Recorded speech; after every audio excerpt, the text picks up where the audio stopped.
He was running Davidoff at the time, and I swear I would leave the Dunhill offices and come straight to me. Go right to Davidoff. I felt like such a traitor. We were eating their lunch at the time. We were supplanting Dunhill as the arbiters of tobacconists' accessories and taste and cigars too. But it was really, that was a fascinating time. I do remember the first case. I remember the little hinge that you were so proud of, the way it lipped open. And in truth, you know, the one thing that's really interesting today is that modern.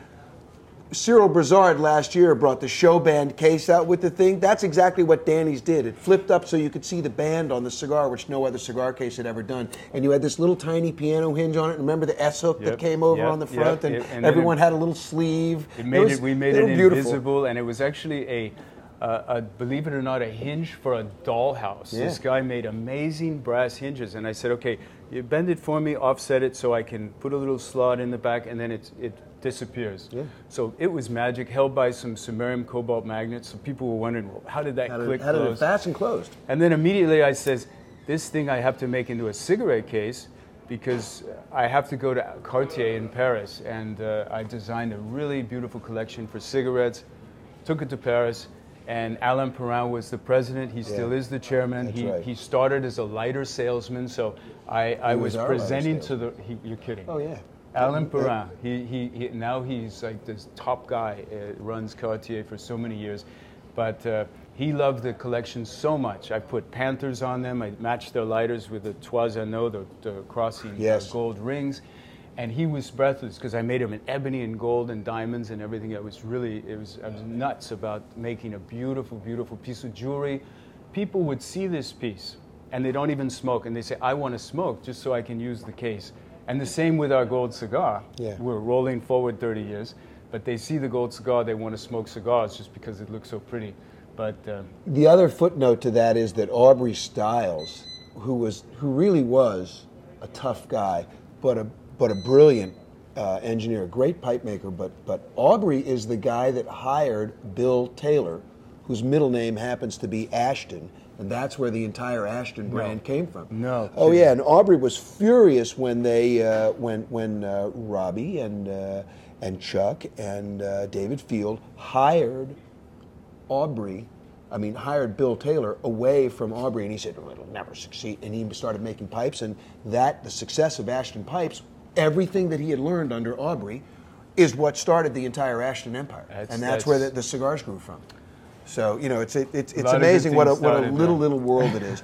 But if you think about it, so you got your foot in the door with Dunhill, you made things for Cartier, you eventually made things for Asprey and for Gerard, right? Yep. I mean, so you're talking about all the high street merchants of London and of Paris.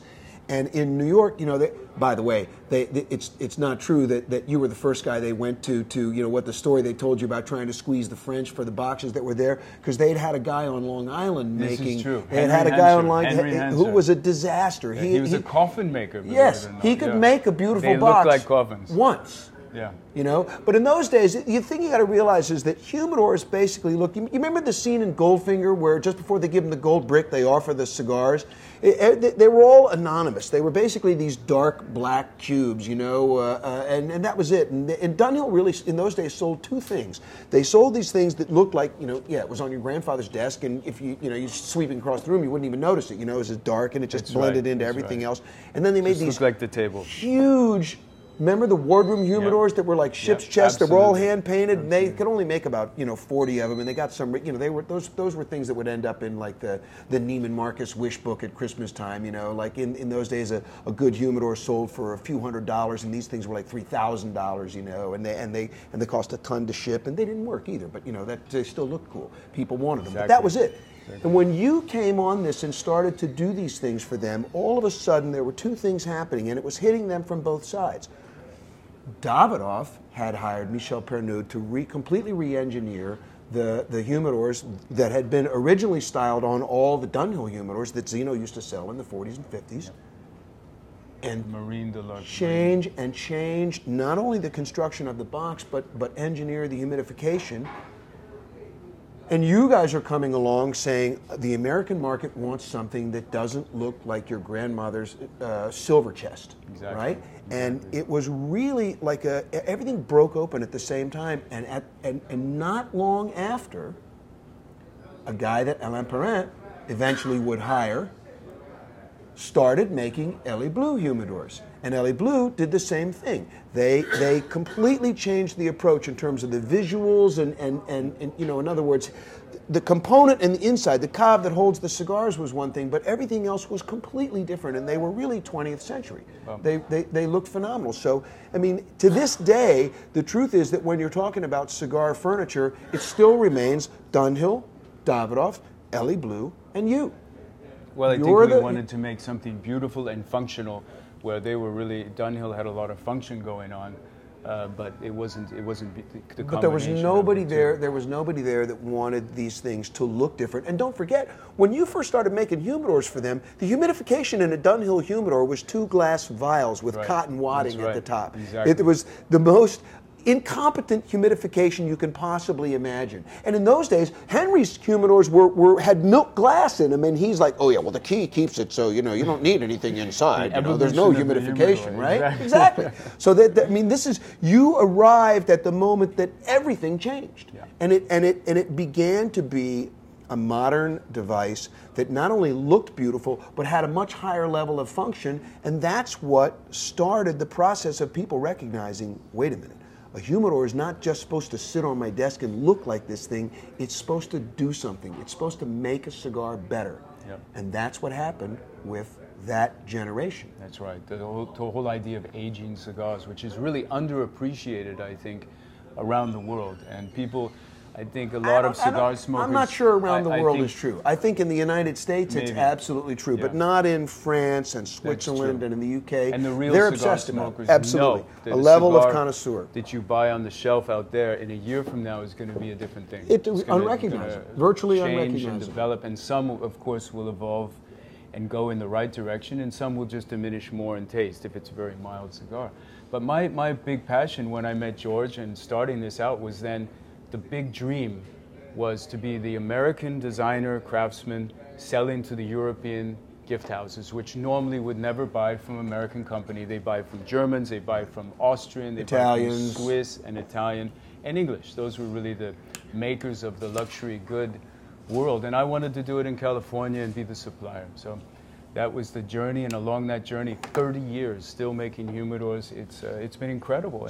And here you picked up making things for Tiffany. You did things for Fred Heyman for a while. You did Giorgio, right? Jewelry you did boxes Bijan. And humidors. Bijan. I made the most expensive humidor that was sold, probably for Bijan. And that was an interesting story. I was actually introduced from his business partner, a guy called Dar Mahboubi, who owns a lot of Beverly Hills property on Rodeo Drive, and who invested the money in Bijan to make him one of the leading men's designers probably in the world. Very high end. You got to have an appointment to go in the door. Yeah. And that was Bijan's stick. The door was always locked. And so Dar, he says, you got to hook up with Bijan. You got to make some beautiful boxes for the Bijan perfume. It's blowing up. You know, we need some beautiful presentation boxes for that. So I did that. And he paid a fair price for it. But then when I went to his partner, Bijan, God bless his soul, he taught me a lot about the art of negotiation and how I cannot take it personal. But I did, because I was in the early 20s, and I was, you know, when your head's under sawdust all day and you're in the factory, and then you have to go into a business world, and then a guy's, you know, I told him the price for this. He wanted an alligator-covered humidor, 250 cigar model, for Davidoff Cuban cigars from the big, what are the A's? The A's we had. Well, it was the Venkatra Anniversario, the 80th birthday Zino, the Anniversario #1 is what they call it. There was about 6 different cigar sizes. Each one had its own little tray. Well, those are the Grand Crus. Those are the Grand Cru series. There was the Zino's original Chateau series. Yeah, so very valuable collection of cigars. He gave me one of each to fit.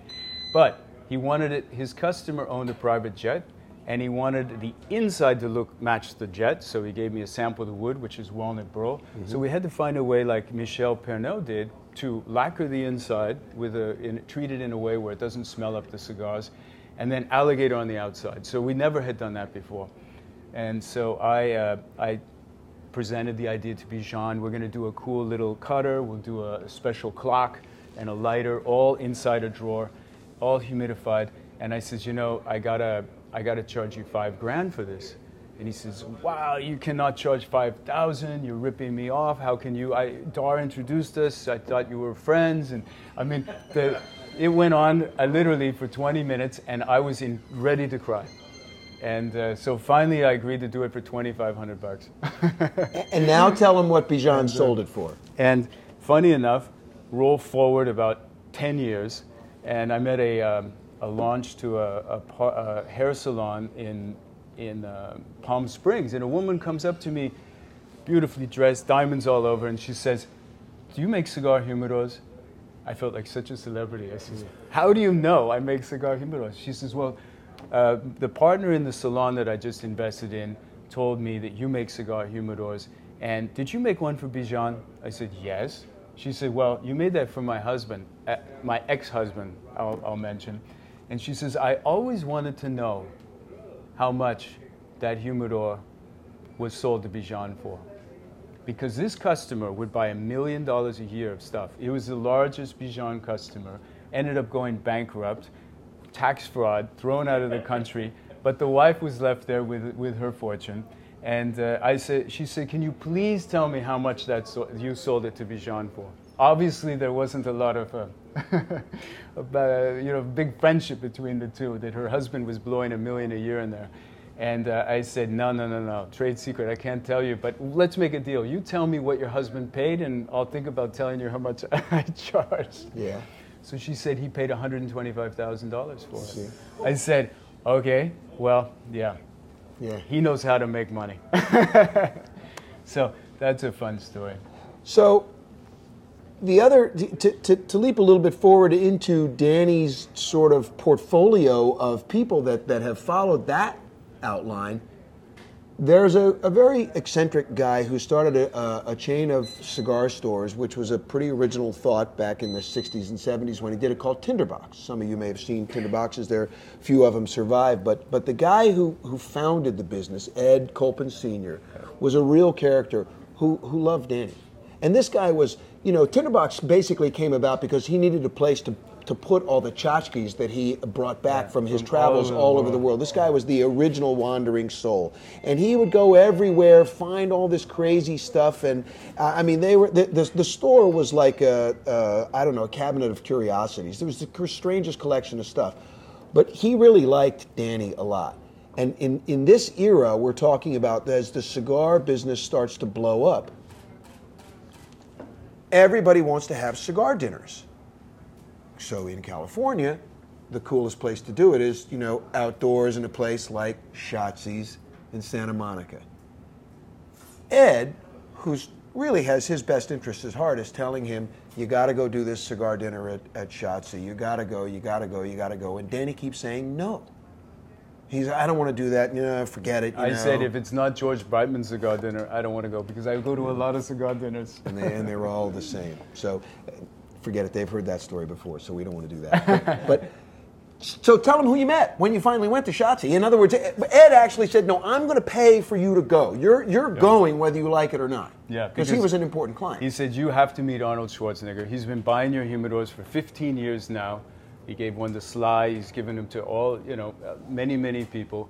And he'd buy all his cigars in there. He says, you got to meet him. And I said, you know what, really, I don't need to go to another cigar night. And he just insisted that I go. I learned another life lesson. The more I don't want to do something, the more I should do something. Right. And so he offered to pay, and of course, how can you refuse? Well, he's a great guy. So we sat in this room, and this was in the day right before they outlawed smoking in buildings, and we would sit in a room about this big, about 60 guys, all smoking, so much smoke you could not see 8 feet in front of you. We all loved that, The more smoke, the better. We sit in. They eventually moved it into the parking lot. But tell them about the people that used to go to the smoker. Yeah, well, it was all Jim Cameron, all the movie guys, whatever Arnold movie was doing, all the cast was there. The friends, the buddies, his wife, everybody. I mean, it was just a gathering of that we all look forward to year after year, month after month, Year after month. year. Yeah. It became a big deal. About 170 people would show up. And everybody would tell you that they went to these dinners, but the truth is that a really small cadre of people who were like the inner sanctum, and a lot of those guys turned out to be the people who made the immediate success of the Grand Event Room in Beverly Hills. That's right. Arnold's followers, like your boy Rolf in this book. Yeah. So I went to the dinner. And Arnold is the ultimate ambassador, not only, I think, for thanking people and being grateful and appreciative, and he would go over, make the rounds to every table and meet the people and thank them for coming. Absolutely. And genuinely and just really And it really wasn't expensive. No. The night wasn't expensive. No, it really wasn't, and we had a fantastic time. Yeah. And so Arnold came to our table, and Ed said, Ed was here and I was where George is, and he said to Arnold, he says, and this is Danny Marshall, and he makes all your humidors that you bought from me. And Arnold's eyes got big, and he said, you make my cigar humidor? And I said, yeah. And immediately he said, can I have a card? So I'm like very nervously thinking, uh-oh, don't get mad, Ed. I give him my card, and I didn't hear from him. So I wrote a letter 2 or 3 weeks later and said, dear Mr. Schwarzenegger, this is in 1995. If ever you want to come down to my factory, see our humidors, how they're made, just check out the collection, more than welcome. So he got the letter the same day. An assistant called James Stankard, and he said, Danny, Arnold wants to come down and check out your factory, see your humidors, and check out your operation. I said, it's great. So he came down, and he picked out the treasure chest, which is we just finished it, had a dome top on it. Another Danny Marshall innovation in the world of humidors. Yep, the first dome top humidor. I called it the treasure chest. Treasure chest. And he immediately paid me for how much, wrote out a check, gave it to me, and that was the beginning. And he says, why don't you come to the set next week? He was filming Eraser, and we'll talk about wrap gifts, because this man would give gifts to all the cast, all the crew, the producers, the directors, and then auction the leftover items for charity, raise money for his charity. And so I came, and he bought some picture frames, and he bought jewelry boxes, and we made custom, the movie motif on the top, the one sheet, or pictures, certain interesting pictures from the film.